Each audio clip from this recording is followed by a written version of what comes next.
welcome to another day of Vlogmas. If you are new to my channel, I am Nurse Lainey. What is up, y'all? We are at work today, so this is a come to work with me vlog. This will be my last vlog, our last video too, of December. So if you guys miss me in the meantime, go ahead and run back some of my other videos, like, comment, go ahead, subscribe if you have not already. I've mentioned this in another video, but for those who really like my come to work with me vlogs, I will be doing them sporadically throughout the next year.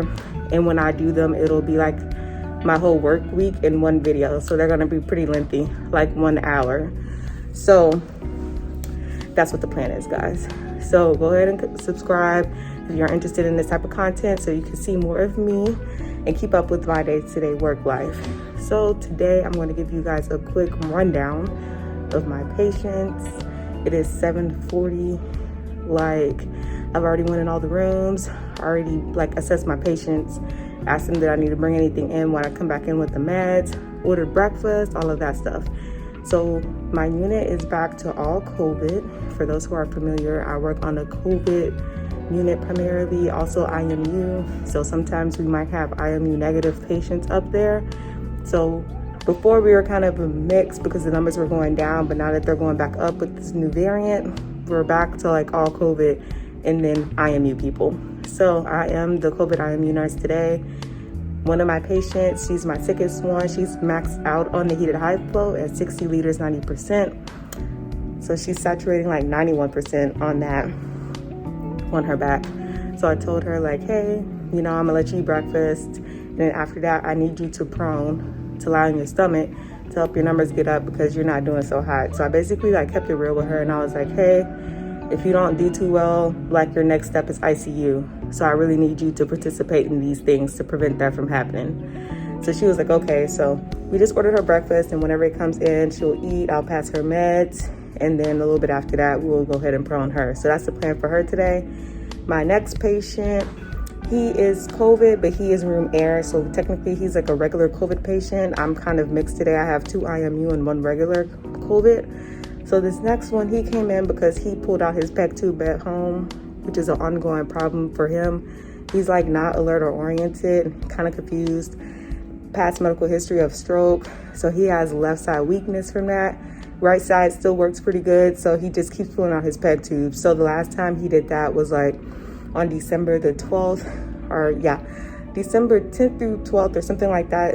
They said he was already hospitalized for the same thing. So he's back again with the same problem. So we consulted GI for his case and possible PEG tube placement. So I'll let y'all know how that goes. But so far, like, he's asleep when I went in there. So I'm not waking him up because he's like, not combative, they said, but like, you know, along those lines of irritable and agitated and that type of stuff. So I'm like, I'll let you sleep. My next one, I actually had him before. I think he might have been my patient in my last vlog that I did as well.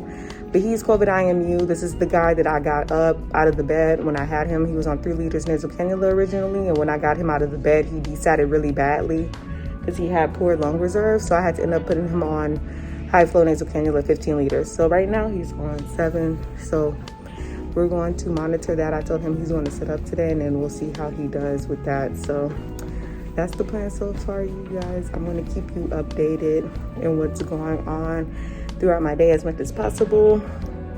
Today was payday, so I'm excited. I got some energy. Tomorrow is Christmas Eve and Christmas, so I'm kind of lit.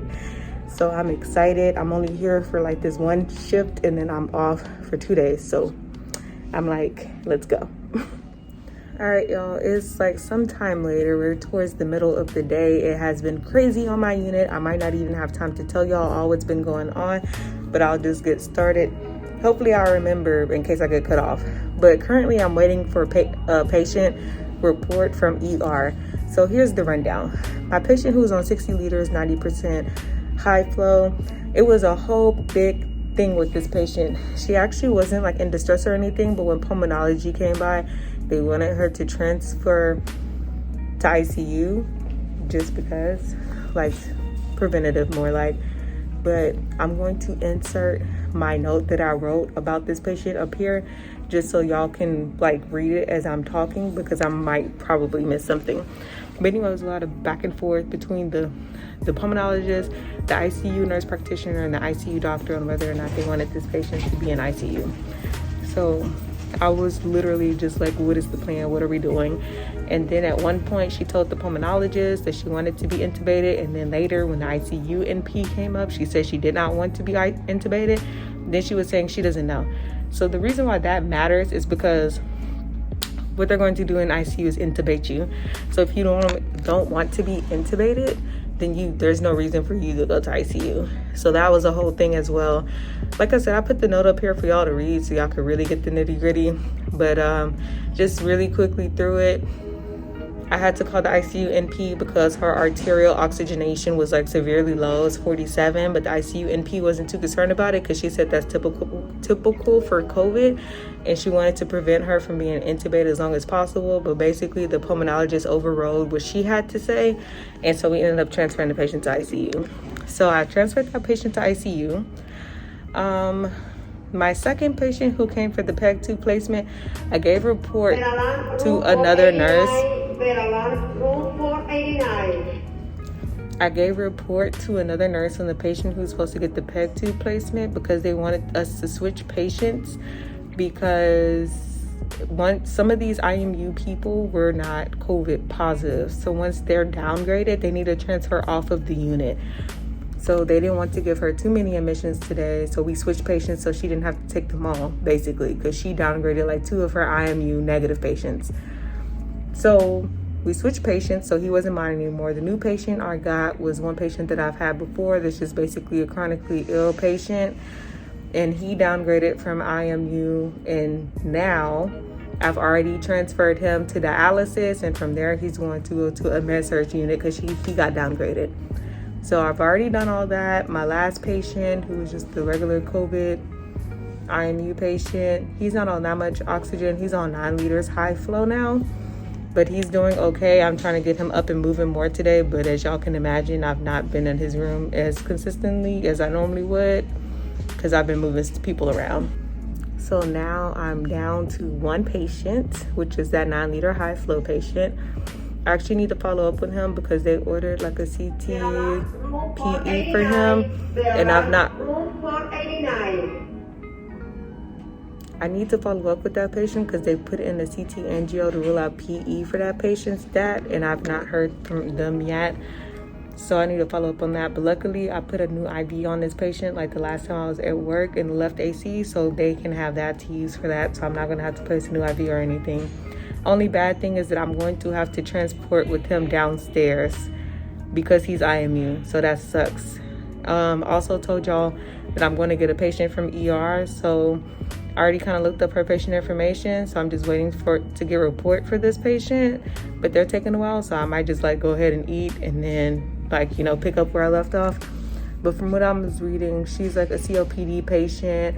She's not been able to take her medications, and her nebulizer broke according to the notes. She's normally on 4 to 6 liters of oxygen at home from the COPD. She's still on 5 liters here. Oxygenation is fine, but she came in because she had more shortness of breath and then a low-grade fever. So they're also going to rule her out for COVID while she's here. So I already got everything ready for the room. So I'm just waiting for a report. Can you take a phone call so maybe this is it. No, it's not it. But anyway, I'll get back to y'all later. All right, you guys, so we are done for the day. Hallelujah, praise the Lord. So I only ended up with 2 patients left. So report went by really fast. It's like actually like only 7 o'clock now.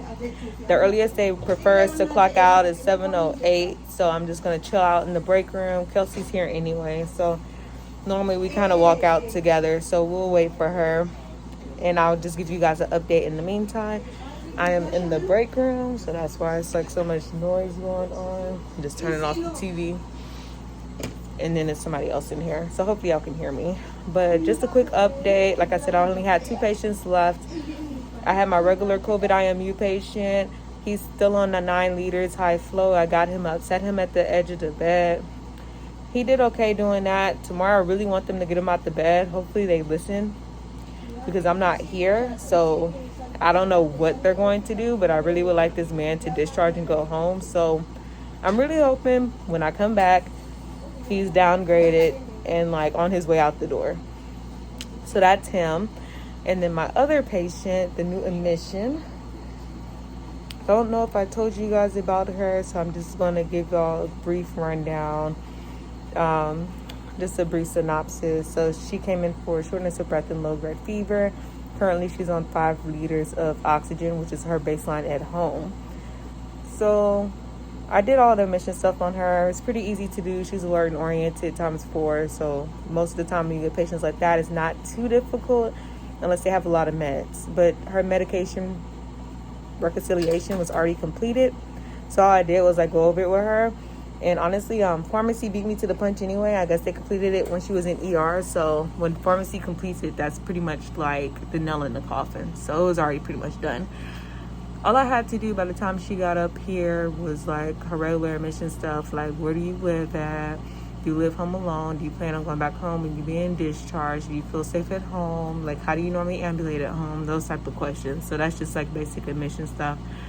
Most of her labs are already done by the time she got up here. So all I had to do was the 3rd lactic acid. So it was elevated, but it was trending down from what it first started at.